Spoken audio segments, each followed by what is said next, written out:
हाँ जी मित्रों, स्वागत है फिर से एक बार आप सभी का आपके अपने चैनल एस मैथमेटिक्स पर। दोस्तों, इस क्लास के अंदर मैं लेकर आया हूँ आपके लिए अपनी क्लास जो 10th है उसका प्रश्नावली 12.1 का सॉल्यूशंस, जिसके अंदर अपन प्रश्नों को सोल्व करना सीखेंगे। अगर आपने पुरानी क्लासेस देखी है तो आप सभी को पता चल गया होगा। पिछली जो क्लास थी उसके अंदर अपन ने जो है इसके जो फॉर्मूले थे उनको राइट किया था, समझा था, लिखा था, ठीक है ना। तो वो आपको याद करने थे। अब अपन बात करेंगे इसके प्रश्नों की कि इसके प्रश्नों को कैसे सोल्व किया जाता है।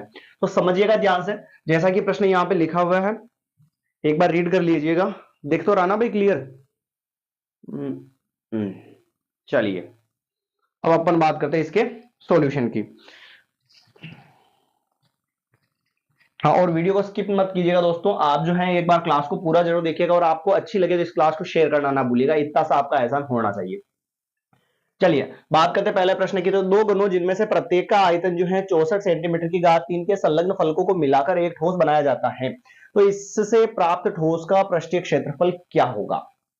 ठीक। सबसे पहले तो दो गन थे, उनमें से प्रत्येक का आयतन 64 सेंटीमीटर की घात 3 है। जैसे कि अपन बात करें, यहां पे एक गन है,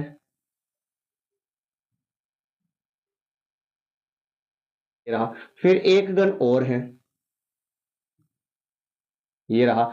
इन दोनों गनों का आयतन प्रत्येक का, इसका आयतन भी 64 सेंटीमीटर की घात 3 है और इसका आयतन भी 64 सेंटीमीटर की घात क्या है बेटा, 3 है। इन दोनों को मिलाकर क्या बनाया जाता है, देखिए ध्यान से।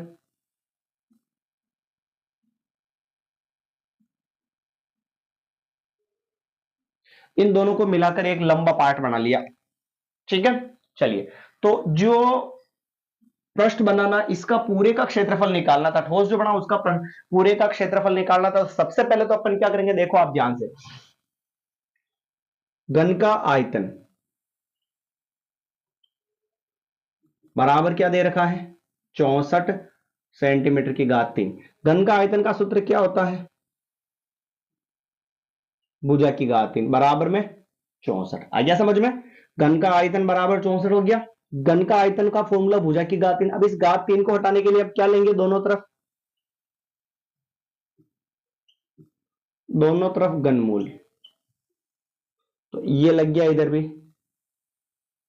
भुजा की घात 3। घात 3 को हटाने के लिए बेटा दोनों तरफ घनमूल लेना पड़ता है और घनमूल में छोटा सा 3 लिखना पड़ता है यहाँ पे।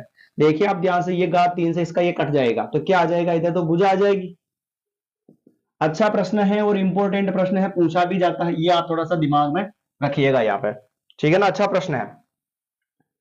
बराबर 64, 2, 4, 8, 16, 32, 64।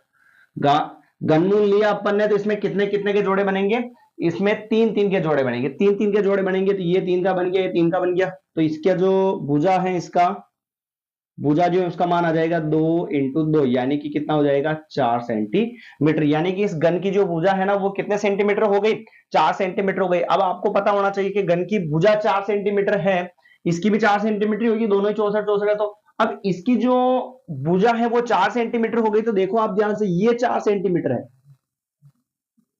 और ये भी कितनी है वापस, 4। ये भी 4 और ये भी 4। तो इन दोनों को, 4 को और 4 को जोड़ूंगा तो इस पूरे ठोस की लंबाई क्या हो जाएगी, 8 सेंटीमीटर होगी। और चौड़ाई क्या होगी, चौड़ाई 4 की 4 ही होगी। ऊंचाई भी इसकी क्या होगी, 4 की 4 ही होगी। कोई दिक्कत है क्या, बताऊं मुझे आप। रिपीट करते हैं एक बार। दो घन थे, दोनों में से प्रत्येक का आयतन 64 था, तो घन का आयतन बराबर 64 लिखा अपन ने और घन का आयतन का सूत्र लिख दिया। इसकी जगह इसका सूत्र लिखा, भुजा की घात 3। ये वैसा का वैसा ही। घात 3 इसको हटाने के लिए दोनों तरफ घनमूल लेते हैं, तो ये ले लिया अपन ने। उसका घात 3 से उसका घनमूल का निशान कटेगा तो क्या बच गया, 3 का जोड़ा, ये भुजा बच गया। बराबर बराबर इसका गुणनखंड निकाल लिया, 3 3 के जोड़े बनेंगे तो 2 × 2 कितना हो गया, 4 सेंटीमीटर। इज इट क्लियर ये। चलिए अब अपन क्या करेंगे इसमें, यहां पे देखिएगा। इन दोनों गनों को जोड़ के एक पृष्ठ बनाया गया, एक ठोस बनाया गया। तो इन दोनों को मैंने जोड़ा तो इसकी लंबाई 4 थी, इसकी लंबाई भी 4 है, तो 4 और 4 कितना हो गया, 8। यानी कि इसकी लंबाई 8 हो गई और ये 4 और ये 4 है। अगर तीनों ही सेम होती तो घन बनता, और तीनों में से कोई एक भी अलग हो गई तो क्या बनेगा, इस आकृति का नाम हो जाएगा घनाभ। इसका मतलब हमें जो पृष्ठीय क्षेत्रफल निकालना है वो किसका निकालना है, घनाभ का। तो यहां पे लिखता हूं मैं, घनाभ, घनाभ का पृष्ठीय क्षेत्रफल बराबर क्या हो जाएगा, 2 इंटू कोष्टक में L B plus B H plus H L. ये हो जाएगा 2 इंटू कोष्टक में एल बी यानी एल इंटू बी। तो लंबाई कितनी है इसकी 8 इंटू चौड़ाई कितनी है 4 प्लस बी एच, बी और एच यानी कि 4 इंटू 4, फिर plus H into L, H into L यानी कि 4 इंटू 8। लंबाई चौड़ाई ऊंचाई सारा हो गया भाई क्लियर। चलिए आगे बढ़े फिर अपन, देखिए ध्यान से, यहां पे लिखूं मैं 2 इंटू 8 इंटू 4 कितना हो जाएगा 32 हो जाएगा, फिर प्लस 4 इंटू 4 16 हो जाएगा, फिर प्लस 4 इंटू 8 32 हो जाएगा। ये कोष्टक में 2 इंटू ये हो गया 2 और 6 7 8 9 10 का 0 हासिल का 1 3 और 3 6 7 8 ये हो गया 8 इंटू 2 कितना हो जाएगा 160, 30 30 60 70 और ये 80 हो गया और ये हो गया 160। और क्षेत्रफल में जो क्या आता है सेंटीमीटर की घात क्या आ जाती है 2 आ जाती है। पृष्ठीय क्षेत्रफल यानी संपूर्ण पृष्ठीय क्षेत्रफल का फॉर्मूला हमें यहां पर यूज करना है। तो आप देख सकते हैं कि अपन पहला सवाल इजी और आसान वे में सोल्व कर लिया है। तो अब बढ़ते हैं अपन दूसरे प्रश्न की तरफ, ठीक है ना। तो सवाल को एक बार आप स्क्रीनशॉट ले लीजिएगा इसका कि इसको अपन ने कैसे सोल्व किया, ताकि आप बाद में आराम से उतार सको और फिर अपन बढ़ेंगे दूसरे प्रश्न की तरफ। तो स्क्रीनशॉट ले लिया भाई, चलिए दूसरे प्रश्न को देखते हैं एक बार। हाँ जी दोस्तों, तो देखिए दूसरा प्रश्न आपके सामने छप चुका है। इसका आंसर अपन कैसे निकालेंगे समझिएगा थोड़ा सा ध्यान से। देखिए बात करते हैं अपन प्रश्न की। तो प्रश्न ये कहता है कि कोई बर्तन जो है एक ठोस अर्धगोले के आकार का है। कोई एक में बर्तन दे रखा है जो ठोस अर्धगोले के आकार का है। तो अपन बना लेते हैं, जैसे एक बर्तन है अर्धगोले के आकार का, ये बना लिया एक अर्धगोला, ठीक है। और जिसके ऊपर एक बेलन अध्यारोपित है, खोखला बेलन यानी कि अंदर से खाली है वो, तो ये खोखला बेलन इसके ऊपर अध्यारोपित है। ये बेलन अपन ने बना लिया। फिर प्रश्न कहता है कि इस अर्धगोले का व्यास 14 सेंटीमीटर है, यानी कि इसका जो व्यास है ये रखा है वो पूरा दे रखा है 14 सेंटीमीटर। तो इसकी जो त्रिज्या है वो कितनी हो जाएगी 7 सेंटीमीटर होगी कि नहीं होगी भाई, होगी। क्यों, क्योंकि व्यास दे रखा है हमें 14 सेंटीमीटर, व्यास बराबर 14 सेंटीमीटर। तो आर बराबर क्या होता है व्यास बटा 2, आर बराबर व्यास, व्यास का मान कितना है 14 सेंटीमीटर और बटे हम कितना है 2, कैंसिल किया तो आर का मान कितना आ गया भाई 7 सेंटीमीटर, ठीक है।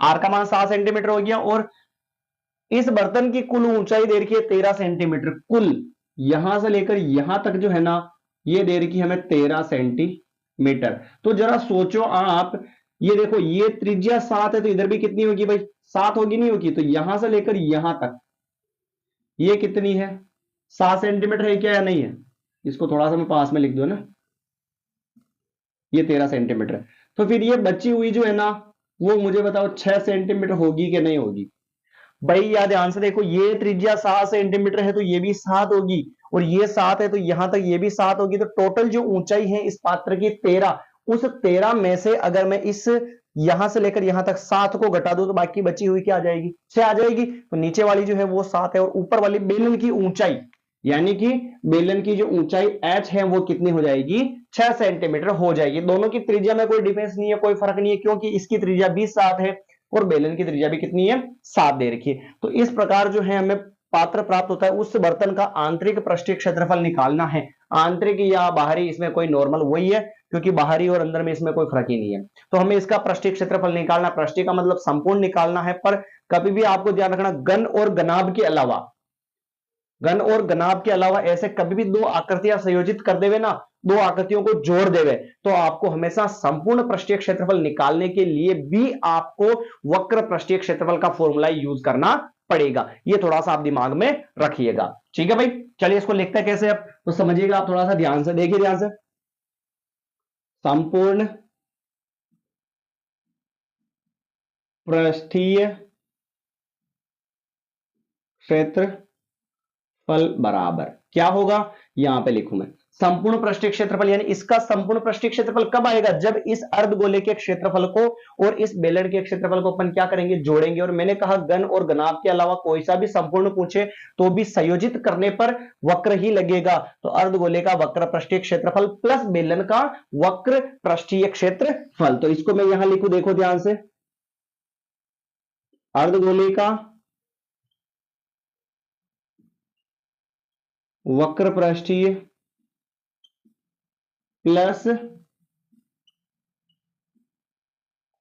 बेलन का वक्र पृष्ठीय क्षेत्रफल। आया क्या समझ में?